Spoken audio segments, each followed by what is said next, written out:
मुई बनाउनु भएको मुई पनि हैन दही पनि ठिक हजुर ल सबै बुबाआमाहरु नमस्कार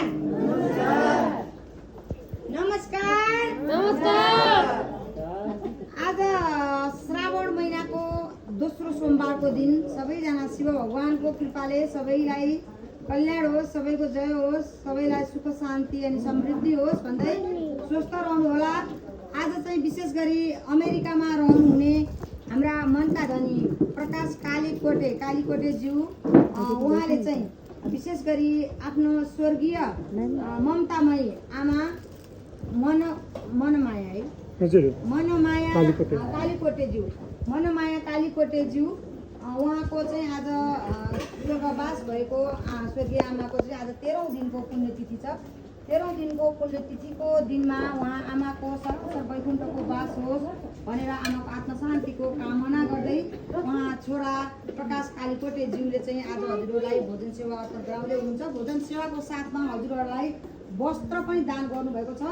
हामीले वस्त्रमा जे यहाँ आवश्यकता हुने त्यही अनुसारले भएको कारणले गर्दाखेरि उहाँ अनि हाम्रो भाइले चाहिँ त्यही अनुसारले म्यानेज गरेर हाफ प्यान्ट टी सर्ट कसलाई चाहिने कसलाई आवश्यकता छ त्यो अनुसारले हाफ प्यान्ट टी सर्ट अनि सर्ट यी वस्त्रहरू पनि यहाँ उपलब्ध गराइदिनु भएको छ।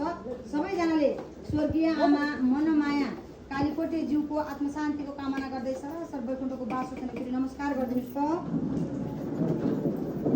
र छोरा प्रकाश कालीकोटे ज्यू लगायत सम्पूर्ण परिवारलाई नै भगवान 33 कोटी देवताले इष्ट देवताले पितृ देवताले रक्षा गरून्। हजुरहरूको जय होस्, कल्याण होस्। हजुरहरूले माया गर्ने हामीलाई माया गर्ने त्यो मन सदा सर्वदा यसै गरी माया गरिरहनु होला, सेवा गरिरहनु होला भनेर सबै जोरदार तालीले सम्मान गर्नुहुन्छ।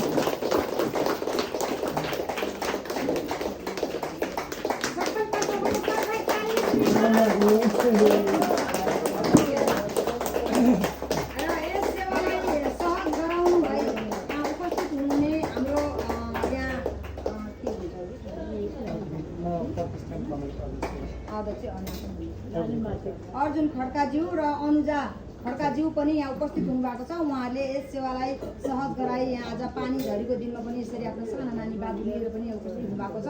उहाँहरूलाई पनि धेरै धेरै धन्यवाद भन्दै जोरदार तालीले सम्मान गर्नुहुन्छ।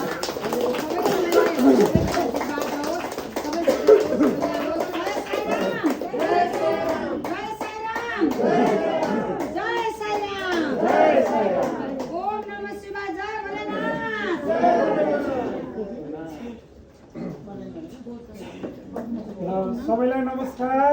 पनि है तपाईँहरूलाई भेट्न आउन एकदमै धोको थियो। आज सोमबारको दिन मेरो श्रीमतीको पनि आज व्रतको दिन ठ्याक्कै कस्तो राम्रो दिनमा आज तपाईँहरूसँग भेट्न पाइयो होइन। र यो माध्यम चाहिँ हाम्रो प्रकाश दाईलाई सम्झिरहेका छौँ। दाईलाई धेरै धेरै धन्यवाद छ। अहिले अमेरिका हुनुहुन्छ।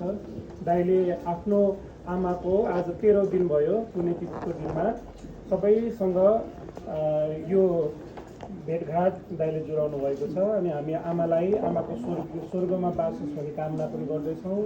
दाइ यतिखेर अमेरिकातिर हुनुहुन्छ र आज पहिलोचोटि हामी यसरी भेट भएका छौँ। तर अब यो भेट त फेरि पनि भइरहनेछ। यति राम्रो खाना बनाउनु हुने होइन, यो खाना अब हजुरहरूलाई सर्भ गर्दैछौँ। यो खाना बनाउनु हुने सबैलाई पनि धेरै धेरै धन्यवाद छ है। यहाँ सबैलाई धन्यवाद छ।